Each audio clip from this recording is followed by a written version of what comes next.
There's an ass ton of college football that just started tonight, right? All we're asking is that you just have us on for the next 10, 15 minutes. That's all we ask, okay? Because that's what we do here at Sports Business Insiders. We let you know about the business realm of sports. I'm Denzel Snipes. This is Sean Russey, the master agent himself, and this is Sports Business Insider. And before we get started, I just want to let everybody know to please follow us on Sideline Sports on all of our social media channels at Sideline Sports One. Also, if you would like to tune in to the Gauntlet tomorrow night, that is with myself, JJ Jenkins, James Tatum, Tyler Ingram, and Dom DeRubis. All NFL all the time, 8 p.m. Eastern. That's unique.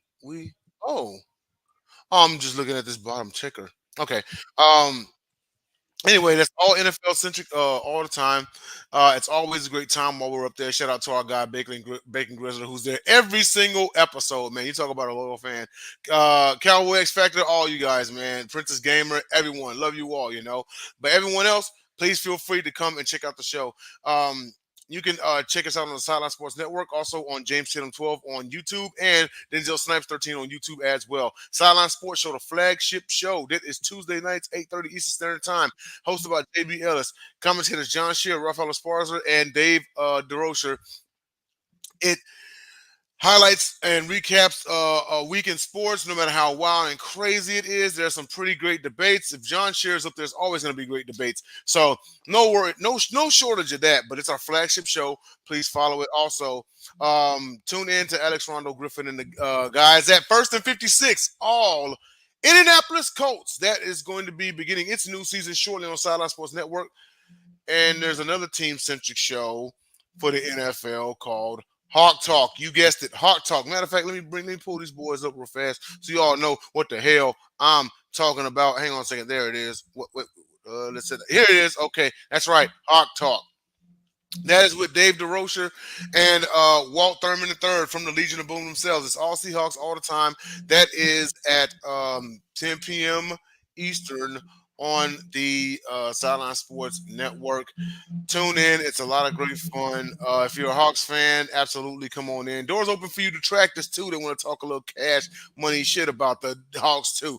All of it is welcome. So, with that being said, let's go ahead and get the show started because tonight we're doing something a little different. We're going to talk about money in the professional soccer realm. But before we get started, Mr. Sean, how you doing today? Everything's going good. How you doing, boss?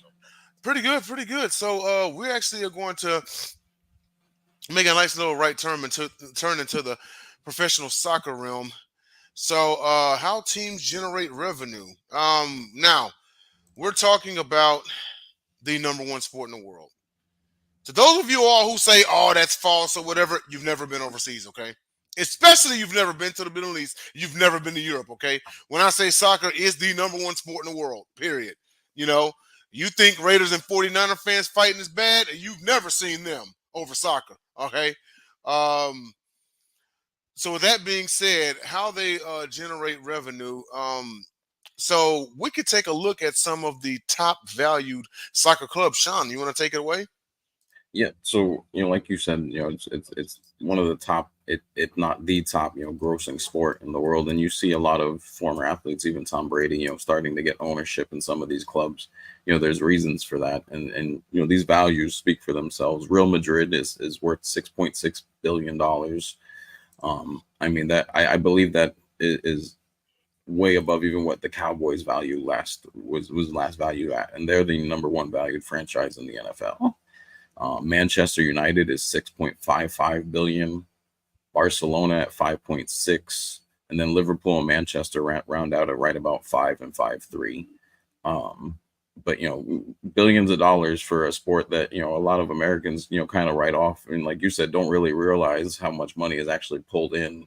I mean, the soccer contracts are getting astronomical.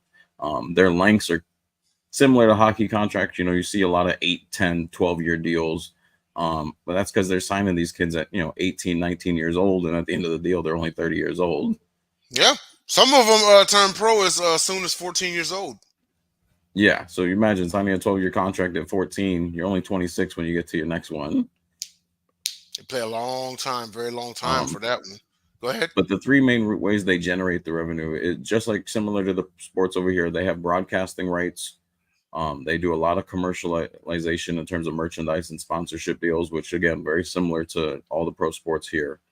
The ticket sales, and then the average revenue for a match day event on just an average match day. Say Real Madrid is playing someone they're expected to crush. Even on that day, they're expected to bring in about $3.6 million. Insane. On a more intense match, say Real Madrid was facing Manchester United, you might be looking at a $4 or $5 million day. Okay. Not bad at all. And then, going on to how teams generate the revenue. Now, there's three, kind of cornerstone things here, and they generate revenue.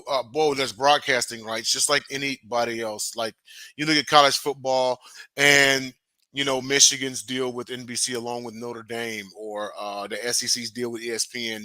That type of deal. They have no broadcasting right as well. Commercial, so of course, merchandise, sponsorship deals. I mean, there's plenty of Messi and Ronaldo jerseys that are being sold and everything. Just like your favorite football player, basketball player, baseball player. There's also match day events as well, which is it translates to ticket sales. Sean, you want to dive deep into any of these three? Yeah, like you said, the jerseys in some of the top player jerseys are becoming more of a fashion trend, even for people that are not super familiar with soccer. You see the Messi jerseys everywhere, especially the light blue ones. Those colors are big over here, the Carolina colors. And I think when you compare again an American sport that's really centralized over here, and why you do have a good amount of international NFL fans, I would dare to say the jersey numbers for Messi are very similar to Patrick Mahomes, if not ahead of where Patrick Mahomes is, because of the worldwide reach that soccer has. Now, a quick question, Sean, because you are in Florida. You're in the Orlando area, correct? Yeah. Now, if I'm not mistaken, I think Orlando FC, Orlando does have an MLS team, right? Yeah, that's correct. But even still, how many Messi Inter Miami jerseys do you see around there? You see a ton, and you see a ton of his his international jersey. As much as MLS here is very big. I mean, all the games almost sell out here. It's very popular here. Um, I think they had Neymar for a little bit during 3 seasons ago as a rental, and that drew them a lot of attention. Um, but I think because of his name, you see a lot of that, and the fans are just going to see the game. They don't really care, that not necessarily don't care, but it's not necessarily a pro Orlando crowd. It's really just a pro soccer crowd. Yeah. Okay. And then we're gonna switch it up here because, of course, we have to highlight some of the highest paid players. These are some of the most well-known soccer players in the world. Sean, take it away.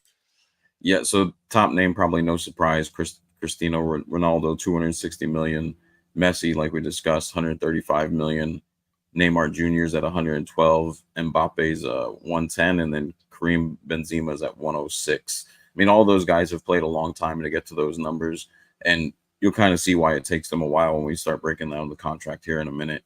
But a lot of those guys have played 15 to 20 years to get to those numbers. So on average, for a star player, you're looking at about somewhere between 10 and $20 million during the peak of their career. And now obviously the numbers are getting bigger. So when we relook at this, 5 years from now, the list will probably have a whole different top five as these numbers continue to get bigger with broadcasting rights now in play. Yeah, absolutely. And Mbappe, in his case, because he was in the previous World Cup, they were in the finals, weren't they? And Yeah. he scored multiple goals. Like he almost won that game for him. So you can kind of Yeah. see, and I'm not saying that's the sole reason, but you can understand why the brother's getting paid $110 million. No, 100%. And that's touching on that, they do get paid on their goals. They get paid on, and it depends. Defenseman doesn't necessarily get paid on his goals. The attacking players, however, do get bonuses for assists and goals. Goalkeepers get bonuses for shutouts. There's other bonuses for reaching league tournaments, cup finals, winning those cups, winning championships. Loyalty bonuses if you stay with your club. That's something that it's kind of like bird rights. You get a little bit more if you decide to stay. Yeah, yeah, totally understand, man. And just what was I gonna say here? Yeah, and that would be similar to American football. Hey, if you stay here, we're gonna pay you more. It's just theirs is an official term for it. But finally, Yeah. we're gonna round this out with soccer contracts. Just a few notes here. Players usually pay on a monthly basis.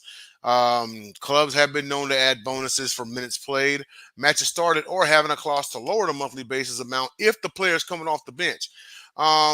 There's other bonuses for just like he just stated, shutouts for goalkeepers, assists and goals for attacking players, bonuses for reaching league tournaments, winning cups, championships, and of course a loyalty bonus. But if you want to dive deep into it, because the agents get a bit of a cut too, you guys.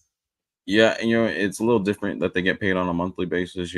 Most of the players here get paid either as they play, depending on the league, because NFL obviously is just a once a week game. Usually, players in the NFL, as you get paid as you play, you get paid your base salary for that week. Versus how they're paying it out on a monthly basis. And I think a lot of that plays into like what you said, because there's a bonus for matches started versus you're going to get a lower amount if we put you off the bench. And that's something obviously you don't see in American contracts. You don't get a deduction for coming off the bench. And that's interesting, depending how they're budgeting, you wonder if going into a couple of the final matches, they go, hey, if we bench this guy versus start him, we could save, a couple $1,000. Right. And like you said, the bonuses are pretty much the same, but minutes played is something you don't really see here, even in NFL and NBA. You don't really see minutes played incentives. I think that's more of a hockey thing. So that's a little different. Games started is not something that's different from here. You do see a lot of that, especially with like MLB pitchers. They do get bonuses for games started, games completed, innings Wins. pitched. So that's kind of similar here. The agency cut is a little different, where they can get 5 to 10%. Which here most sports are capped between 3 and 5, and most sports are at 3 now. I believe Major League Baseball and maybe NBA are the only ones that still allow you to even push 4 or 5%. Okay. And usually another difference, agents here, we usually get to bill 14 days after a paycheck is earned. The agents there are a one-off payment. It doesn't mention whether that one-off comes at the front or the end of the playing time each year. But that's definitely a different situation where, here we can't do that because, again, it depends on playing time for that money to be earned. And if we had charged on money not earned, essentially we would be asked to give it back. Oh, okay. So it's interesting that they do it in a one-off payment method, when there's when there could be, obviously a difference, if he started versus didn't start, and then all of a sudden you got charged the contract, but at the end of the day, you walked away with less because you didn't start the 20 games that you ended up paying for at the front. Right. So that's a little different. And then the other thing that's different, because they have so many leagues, some of these leagues have stepped in and set their own caps for agents. FIFA doesn't let an agent charge more than 3%. French FIFA Association doesn't let a agent charge more than 7%. So the numbers vary depending where your player is, which is, again, completely different than what we do here. Okay. Okay. And it's not even a league wide rule. It just depends on sounds like what country you're in. Yeah, it depends what country you're in, what league you're in. It seems like, based on what we found out doing our research, each league can set their own percentages. Most do go by the 5 to 10%. But like I said, FIFA stepped in, and I think FIFA kind of looked at the contract sizes and kind of looked at the NFL and went, they do 3%, we do 3%. We'll do 3. Yeah, that sounds fair. Okay. Well, that about does it, ladies and gentlemen. We've done it. We're going to continue to bring more at you. Okay. But you see that we've, done football, we've done basketball and baseball, we've done UFC. Hell, we've even done WWE. We can do a little bit of soccer too. But we will come back at you next week with more Sports Business Insider. Thank you all for tuning in, and enjoy College Football Thursday.